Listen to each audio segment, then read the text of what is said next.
라이브러리 연예계 뒷담화 여러분 안녕하세요. 잘 재밌게 제 얘기 듣고 계십니까? 오늘 굉장히 재미있는 이야기를 보내드리려고 준비를 해봤습니다. 제가 잠잘 때 가끔 어떤 유튜브들이 재미있는 얘기들을 하고 있나 제목을 보지 이렇게 내용을 들여다보지는 않습니다. 시간이 많지 않기 때문에.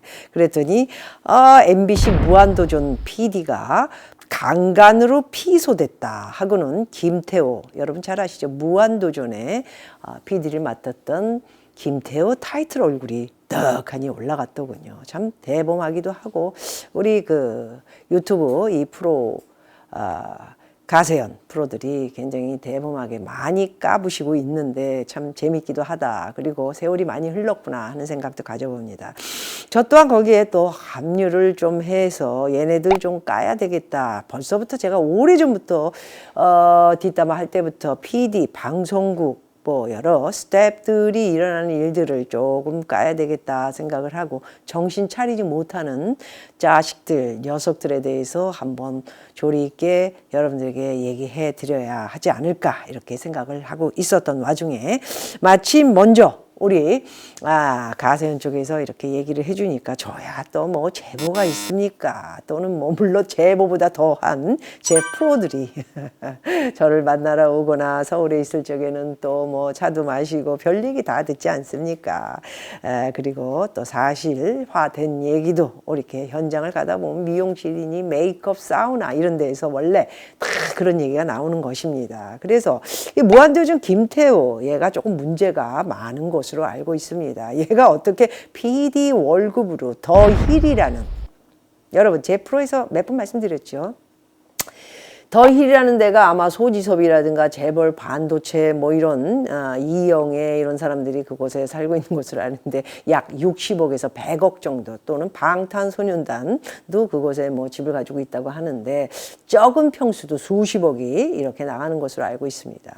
근데 이곳에 더 힐이라는 곳에 또 김태호가 살고 있고 또 마누라는 뭐 미용실에 메이크업을 하는 그런 친구라고 하고요. 빌딩을 소유했다 이런 얘기도 일단 유튜브에서 얘기를 하고 있는데 본인 빌딩인지는 등기부 등본을 띄워봐야 돼서 저는 일단 그곳에 이렇게 오래전부터 미용 헤어 쪽에 일을 하고 있는 것은 저는 알고는 있습니다.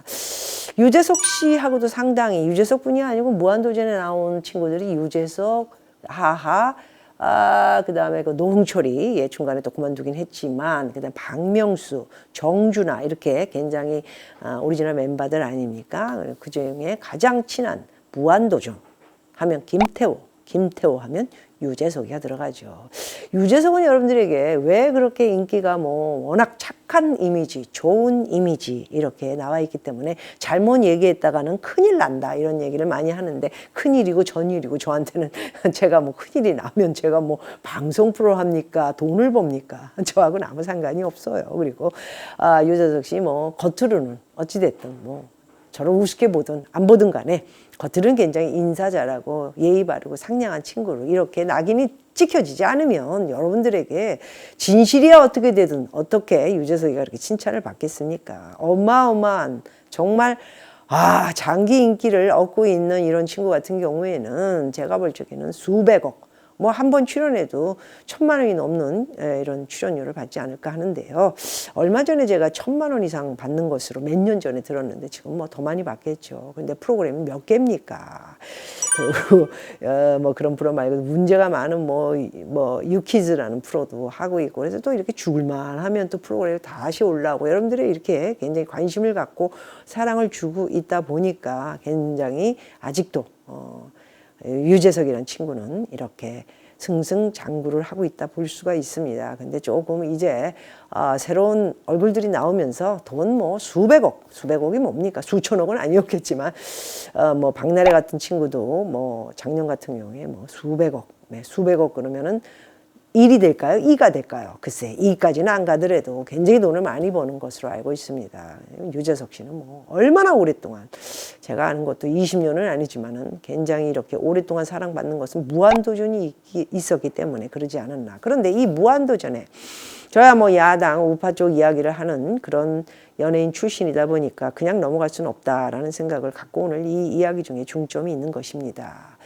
그래서 유튜브에 나온 내용을 봤을 적에는 무한도전의 김태호 이 친구는 굉장히 또 이렇게 문재인에 대해서 편을 들면서 빨리 뭐 소가 그려져 있는 우 하면서 소가 이렇게 그려진 그 모습을 이렇게 보여줘서 제가 너무 열이 확 받았었고요. 그 다음에 박근혜 빨리 물러나라 이런 얘기를 했던 그런 자식이더라고요. 이게 참을 수가 있습니까? 우리 쪽에서 여러분? 이런 자식은 정말. 그리고 이 민노총에 굉장히 강력한 MBC 출신들이 있는데 그중에 한 명이기도 하기 때문에 이렇게 문제가 많은 친구인데도 아마 제가 볼 적에는 MBC 그만두고 딴 데 가려고 했을 수도 있지만은 굉장히 주의 깊게 조심해야 할 친구이기도 하다 이렇게 생각을 합니다. 이 MBC 출신의 이 김태우가 대선 그리고 문재인 완전 무슨 뭐 노릇을 할 정도로 박근혜 때는 그렇게 치를 하고 난리를 치고 그래서 우리가 의심을 많이 했던 것이 바로 유재석이기도 하는데 김재동과 굉장히 친하고 그쪽에 흡입되어 있는 것으로 여러분들은 많이 생각하고 있는데 저는 아직까지는 제가 유재석 씨를 깊이 있게 생각을 거기까지는 하고 싶지 않습니다. 사랑하는 또 후배이기도 하지만은 어디다 중점을 두고 있는지 모르겠습니다. 이효리도 뭐 대통까지는 아니지만 굉장히 좌파 성향에 가까운 친구 김재동을 만나서 아마 그쪽으로 굉장히 많은 점수를 그쪽에 놓고 이렇게 자리를 간 것으로 누군가에 의해 제가 제주도에 있을 때도 좀 듣기도 했지만 어찌됐든 뭐 누가 어느 쪽에 저도 그렇고 사랑을 하든 상관은 없지만 이렇게 저처럼 뭐 활동을 유튜브나 하고 앉아 있으면 모르겠지만은 여러분들의 대중적인 사랑을 받고 있는 소위 말해서 이렇게 공중파에 나오는 인간들이 이렇게 굉장히 많이 보는 프로에 나와서 초점을 흐리게 하는 것은 정말 용납하기 어렵다. 김어준이 또 지금 그러면서도 이 좌파들은 내려오지 않고 있지 않습니까? 이런 모습을 보면서 화가 나는데 오늘 MBC 무한도전 PD 강간피소 이것은 김태호가 한 것은 아닙니다. 여러분 큰일 납니다. 오해하시면. 김태호가 한 것은 아니지만 굉장히 구린 데가 많고 더일에 살고 있고 또 미용실과 헤어와 뭐 이런 것을 하고 있는 와이프 라인에 대한 얘기도 제가 상당히 미용실에서 들었기 때문에 이건 뭐 태어나게 제가 제보를 안 들어도 잘 뭐 어디 다니다 보면 다 듣습니다. 이게 모든 얘기들이 이렇게 그런 데서 흘러나오기 때문입니다. 그런데 무한도전에 같이 합류해 있는 PD 중에 한 명이 같은 유부녀 그리고 이 남자도 무한도전의 유부남인데 이렇게 서로가 뭐 강간피소다 이렇게 타이틀을 정했지만 강간은 아니고 뭐 이 유튜브 회사에다 전화를 해서 서로 좋아해서 사랑을 해서 이렇게 했다 무슨 사랑이 유부남 유부녀 깔끔하게 이제 이혼을 한 다음에 정리를 하고 서로 뭐 하든가 하지 이게 뭐 왜 이런 서로가 무슨 원점이 있었던 것이냐 이런 것이죠. 어찌됐든 이 계약직에 있었던 이 유부녀라는 이 친구하고 이렇게 무한도전에 나온 PD하고의 문제가 있으면서 어찌됐든 MBC에서 물어보고 일단은 그 PD는 조금 보직 해임이라든가 어떤 그 회사에서의 이제 무슨 얘기를 듣고 다른 데에 가서 조용히 있어야 하지 않을까 아니면 지금쯤 가 있거나 자 MBC 무한도전 김태호가 연출로 있었던 곳에 같이 합류했던 PD 중에 한 명과 이런 사건이 일어나면서 이렇게 일파만파 되기까지 어떻게 될까 MBC에서 굉장히 위축돼 있지 않을까 합니다. 근데 MBC는 솔직히 굉장히 많이 최근에 망가진 모습을 볼 수 있습니다. 이렇게 그 대폭망한 사례를 보면은 MBC의 드라마들이 지금 사람들이 전혀 보지를 않아요. 그럼 민노총에 끼어 있고 그냥 지네들 그냥 뭐 열창하는 게 대개 친문만 부르짖고 있는 것을 보고 있는데 누가 보겠습니까? 특히나 공정성을 가져야 하는 공중파 중에 가장 큰 MBC였던 것이 이렇게 폭망을 한다는 게 정말 가슴 아픈 일입니다. 왜? 제가 MBC 2기 개그맨 코미디언 출신이기 때문이죠. 제가 친정이 MBC입니다. 그래서 참 안타깝다는 생각이 들고, 왜 이렇게 MBC가 우리 때는 이렇게 되지는 않았었는데 민노총이라는 이런 친구들이 완전히 이것을 차지를 하면서 그냥 망가지는 게 하루아침에 되면서 대중들이 싫어하는 그런 방송국이 됐더라는 것이죠. 빨리 퇴출을 시켜야 되는데 어떤 방법으로 퇴출을 시킬까? 많은 연구를, 대선이 이제 얼마 안 남았기 때문에 이게 정권이 바뀌면 MBC는 정말 많이 거슬러야 되는, 추려야 되는 일이 남아있다, 숙제로 남아있다 볼 수 있을 것 같습니다. 이렇게 드라마 같은 경우에도 이게 정말 수십억이 드는 드라마죠. 잘 나가는 회사 같은 경우는 수백억도 들여서 드라마를 찍는데, 오 주인님이라는 이런 드라마 같은 경우에는 0%까지도 뭐 이렇게 내려가는 경우가 있다고 하니, 정말 0.9 1.1% 이렇게 나오면 이거는 완전히 폭망했다 볼 수가 있습니다. 작년 그 박나래가 대상을 차지했는데요. 왜 이렇게 박나래가 문제를, 사실 딴 친구 같으면 어땠을까 하는 생각을 가져볼 정도로, 이게 정말 제가 방송에서 한번 말씀드렸지만 테니스 라켓을 놓고 떡떡떡떡떡 이렇게 정말 크기 위해서 별짓을 다 하는 건 알지만은, 박나래가 술집에서 이렇게 술을 먹고 이런 것으로 굉장히 유명하게 되면서 나 혼자 산다에 이제 소위 지금 진행을 맡고 있지요. 그 진행을 맡은 것으로 해서 아마도 지금 작년 대상을 받은 것으로, 그렇다면 MBC는 정말 이렇게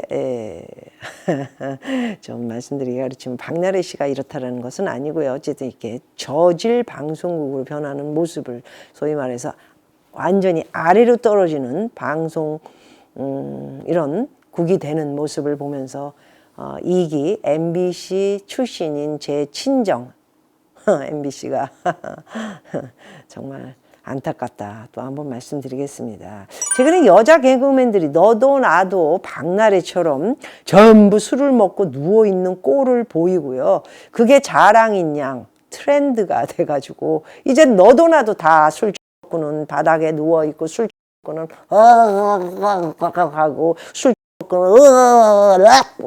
까지 보여주고, 이게 정말 방송국이 왜 이렇게 완전히 양아치 깡패가 됐나.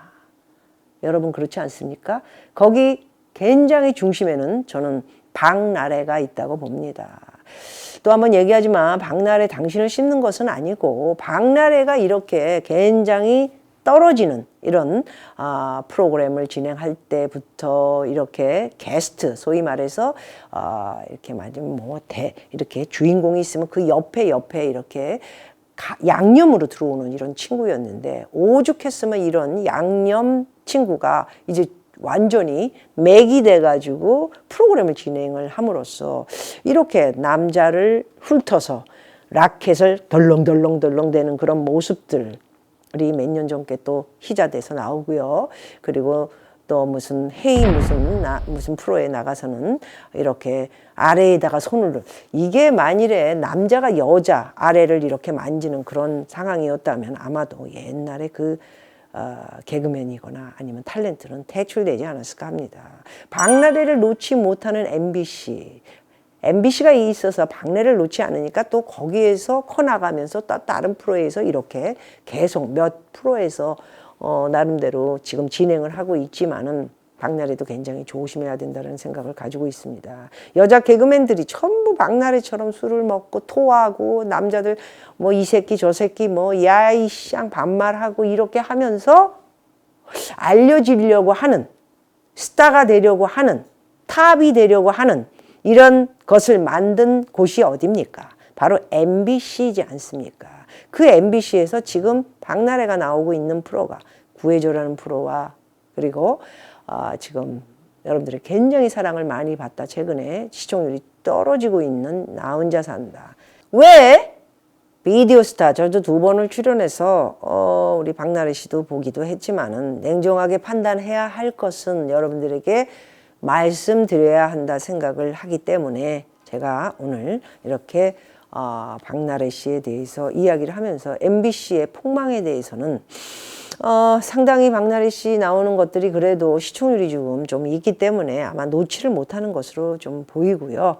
박나래 씨도 저번에 제가 한번 말씀을 드렸던 것처럼 책도 많이 읽고 신문도 많이 읽고 보다 옛날에 정말 스타가 되기 위해서 이렇게 탑이 되기 위해서 별짓 다 했던 그런 것들은 빨리 떨쳐버리고 이제 클래스를 높이는 그런 자세를 보여야 됩니다. 인생의 돈이 전부가 아니기 때문에 본인도 계속 인기 없고 이 자리에서 군림하고 싶은 것이 꿈이지 않습니까? 그것이 소원이지 않습니까? 그렇다면 본인을 굉장히 많이 업그레이드 시키는 공부가 필요하다 생각이 되고 MBC는 대폭망, 정말 이 정권이 바뀌면 이제 MBC는 정말 손을 많이 보고 다시 이제 완전히 다 잘라내는 그런 고통을 우리가 줘야 하고요. 지금 현재의 고통을 주는 것은 보지 않는 것으로, 보지 않는 것이 MBC가 정신을 차리고 시청률이 뚝뚝뚝뚝뚝뚝 떨어져서 나중에는 정말 제작비도 없어서 나갔던 거 또 나가고 나갔던 거 드라마를 거의 찍지를 못하더라고요. 요즘은. 왜? 드라마만 찍으면 시청률이 안 나오니까. 광고가 안 붙지 않습니까? 그럼 어떻게 됩니까? 적자죠. 지금 매년 수천억씩 적자를 보고 있는데 이게 제작비까지 적자를 저렇게 보게 되면은 방송국이 어떻게 됩니까? 없어져야 되겠죠. 어쨌든 MBC의 대폭망은 지네들이 한 짓 만큼 너무 이 소위 말해서 열광하는 김태호 같은 이런 좌파를 위해서 열광을 하다가 보니까 많은 대중적인 모든 사람에게 미움을 받게 되고요. 그러면서 오락 프로를 비롯해 드라마까지도 사람들이 외면을 하는 이렇게 대한민국 국민들이 정신을 차리고 MBC를 저열하게 저질로 보고 있다 이렇게 생각이 듭니다. 자, 여자 개그맨들도 굉장히 조심을 좀 해야 할 것 같고요. 전부 술 먹고 이렇게 주종 부리는 그런 모습보다는 이제 좀 똑똑하고 업그레이드된 그런 아주 괜찮은 그런 개그맨들 모습을 보여줬으면 합니다. 정말 이 나라 꼴이 이 모양 이 꼴이 되는 데는 MBC의 역할이 많지 않았나 생각합니다. 다음 회에는 KBS 돈 받아먹는 민노총에 대해서 말씀드리고요. 오늘 MBC에 대해서는 이 대 역할들을 했던 민노총, MBC 노총들에 대해서 저질 MBC, 그 다음에 대폭망 MBC를 만드는데 이들이 있었다. 그리고 이렇게 또 촬영과 동시에 피소, 강간 피소 이런 사건도 있었다라는 말씀을 드렸습니다. 고맙습니다.